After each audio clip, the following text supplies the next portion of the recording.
Assalamualaikum warahmatullahi wabarakatuh. Bismillah, alhamdulillah, wassalatu wassalamu ala rasulillah wa ala alihi washabihi wa man tabi'a sunnatahu wa jama'atah min yaumina hada ila yaumin nahdu amma ba'd. Para pemirsa yang dimuliakan Allah Subhanahu wa taala, kita berjumpa kembali di sore hari ini, hari ke-21 bulan suci Ramadan. Semoga kita masih diberi kesehatan oleh Allah agar dapat melaksanakan puasa Ramadan pada bulan ini, pada tahun ini. Para pemirsa yang dirahmati Allah Subhanahu wa taala, pada kesempatan kali ini saya akan membahas tema tentang kekhususan umatnya Nabi Muhammad. Umatnya baginda Nabi Muhammad SAW diberi kekhususan yang tidak diberikan kepada umat-umat terdahulu. Di antaranya adalah ini beberapa kekhususan, ada yang dalam hal syariat.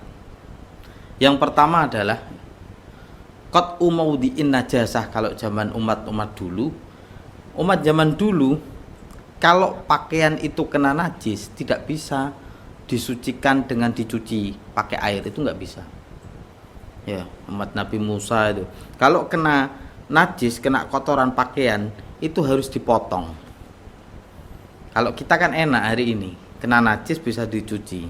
Bayangkan kalau seandainya kena najis terus dipotong, ya baju kita akan bolong-bolong, tembel-tembelan, ya kan. Ya, itu kasih sayangnya Allah kepada umatnya baginda Nabi Muhammad SAW, keringanan yang diberikan kepada kita. Bayangkan kalau masjid itu kena kotoran najis, itu kalau sekarang kan bisa dipel. Kalau umat zaman dulu ya harusnya diganti itu keramiknya, dicongkel keramiknya, ya kan. Mesake pengurus masjid jadi harus beli keramik terus, bangkrut sesuai ya. Yang enak ya bakal keramiknya, akhirnya laris. Kena najis diganti, kena najis diganti. Itu yang pertama. Yang kedua adalah ada mu'akalatil haid. Yang kedua, kalau umat zaman dulu, kalau orang yang haid itu nggak boleh dicampuri, nggak boleh dikumpuli bareng-bareng keluarga. Ya. Kalau hari ini umat kita, umatnya Kanjeng Nabi Muhammad kayak kita, kalau ada keluarga kita perempuan yang haid, itu yang dilarang itu kan hanya berkumpul hubungan suami istri, ya kan, jima itu yang dilarang. Nggak boleh suami ngumpuli dalam hubungan bersetubuh itu dengan istrinya, itu yang tidak boleh. Kalau umat zaman dulu tidak hanya itu, bahkan makan bareng, kumpul, kalau sekarang nonton TV bareng itu nggak boleh, ya harus disendirikan.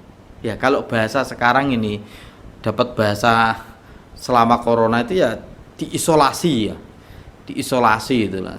Ya ada hikmahnya ini, ada dapat istilah diisolasi. Dulu itu menerangkan itu agak sulit. Disendirikan dalam satu rumah itu apa ya? Kalau bahasa sekarang ya, orang yang haid itu diisolasi di satu tempat tersendiri, terpisah dengan keluarga. Kalau haidnya 1 minggu ya di sana 1 minggu. Ya, kalau 2 minggu ya 2 minggu. Bayangkan orang sekarang yang kena kemarin-kemarin itu yang rame-rame, yang waktu COVID baru rame-rame, diisolasi sampai banyak yang depresi, ada yang bunuh diri kan. Itu setiap bulan yang haid harus diisolasi. Itu umat zaman dulu. Yang ketiga, umat zaman dulu itu iftidahu ashabil ma'asi minhum. Ya. Kalau mereka melakukan dosa itu diperlihatkan, ditampakkan oleh Allah. Jadi setiap pagi hari dosa seseorang itu akan ditulis di pintu rumahnya. Jadi kalau kita pengen tahu dosa seseorang, kalau habis subuh pagi-pagi itu coba lihat aja. Coba lihat di depan rumahnya, di pintunya itu tertulis dosa. Si A ini melakukan ini hari ini, tadi pagi jam sekian melakukan ini, terus siangnya ini, sorenya ini, itu diperlihatkan. Bahasa Jawanya ya diwirang-wirangke sama Gusti Allah. Ya, diperlihatkan semuanya. Kalau mungkin hari ini ya, kalau mau nangkap maling itu agak mudah. Gak perlu ada, ya nggak bersusah payah polisi sampai nyari berhari-hari, itu nggak usah. Jadi setiap hari itu langsung ini yang nyuri motor, langsung pagi hari ini dia nyuri motor, kemarin ini langsung ada tulisannya semua. Kalau hari ini Allah akan menutup dosa-dosa umatnya baginda Nabi. Kita kan nggak diperlihatkan dosa kita. Yang tahu adalah kita sendiri, kadang dosa-dosa yang kita lakukan sendirian, yang tahu kita sama Allah. Itu hikmah, atau itu adalah kekhususan kasih sayang Allah yang diberikan kepada umatnya Nabi Muhammad SAW. Yang keempat adalah keistimewaan adalah at-taun. Kalau zaman dulu taun itu adabun alal umam as-sabiqah. Penyakit wabah, penyakit kayak taun itu kalau zaman dulu itu menandakan dia kena adab umat sebelum Kanjeng Nabi Muhammad. Tapi hari ini kalau orang kena wabah penyakit sampai meninggal, ya, itu dihukumi mati syahid. Syahid akhirat. Ya, dia dapat pahala masuk surga. Itu kalau sekarang. Jadi kalau kemarin rame-ramenya Covid itu kalau dia terkena Covid beneran, kena wabah Covid terus meninggal, itu meninggalnya adalah syahid akhirat. Tapi tidak boleh terus wah ini mumpung ono syahid akhirat terus sengaja terkena penyakit menular, ya jangan, bukan gitu ya. Sudah berusaha untuk menghindari tapi enggak, ya delalah takdire kena, ya itu beda lagi. Ya, itu sampai meninggal, dia meninggalnya syahid. Yang kelima, kalau umat zaman dulu sholat itu harus di masjid. Ini agak berat kalau umat sekarang. Kalau kita kan enak, sholat itu bisa sholat di pasar, di sekolahan, dimanapun ya, di pabrik yang lagi kerja atau dimanapun di perusahaan. Yang penting tempat itu suci, itu boleh dan sah. Kalau zaman umat dulu, sholat itu harus di tempat ibadahnya. Di selain itu nggak boleh, nggak sah sholatnya. Itu yang berat itu. Ya. Itu kalau kita sekarang masjid iso kebak lah, masjid musola bisa penuh. Kalau sampai itu syariat diterapkan di umatnya baginda Nabi. Tapi agak memang sulit, kita harus nyari masjid, nyari musola. Kalau daerah tertentu yang masjidnya masih jarang kan sulit. Itu khususiat bagi umatnya Kanjeng Nabi Muhammad.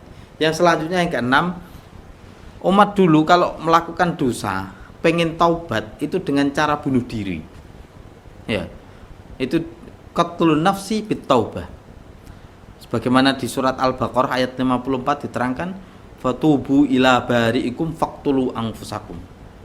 Di situ menceritakan umatnya Nabi Musa yang dulu ketika ditinggal oleh Nabi Musa ya ke Bukit Tursina untuk mendapatkan wahyu itu, malah mereka kembali kepada kekufuran terus nyembah patung pedet, ya patung anak sapi disembah.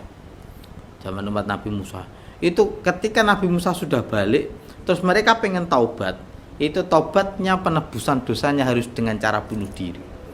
Kan sangat berat itu. Beda dengan umatnya Kanjeng Nabi Muhammad hari ini, bunuh diri itu malah justru termasuk dosa besar dan dilarang itu. Jadi kita tobatnya kan nggak usah seberat itu ya. Ya kan. Yang ketujuh, ya masih banyak sebenarnya. Saya akan sampaikan hanya 7. Di sini yang terakhir adalah tahrimu istighalihim yauma idihim. Jadi mereka itu tidak diperbolehkan bersibuk atau menyibukkan diri pada hari rayanya, hari raya yang mingguan. Kalau umat Yahudi hari rayanya adalah hari Ahad, Nasrani itu hari Yahudi itu hari rayanya adalah Sabtu, kalau Nasrani hari Ahad, ya. Kalau Islam itu hari Jumat. Kalau umat dulu itu kalau memang pas harinya itu 1 hari penuh itu nggak boleh ngapa-ngapain kecuali ibadah. Beda dengan umatnya Kanjeng Nabi kita itu hari Jumat ibadahnya kan hanya sholat Jumat itu kan. Sholat Jumat itu paling ya 1 jam lah, 1 jam, mungkin yang khutbahnya agak lama, sholatnya agak lama ya 1 jam lebih dikit lah. Setelah itu kan kita sudah boleh balik lagi, kita yang kerja ya kerja, yang menuntut ilmu, yang bisnis itu sudah boleh. Beda dengan umat dulu, itu memang 1 hari penuh itu memang harus ibadah.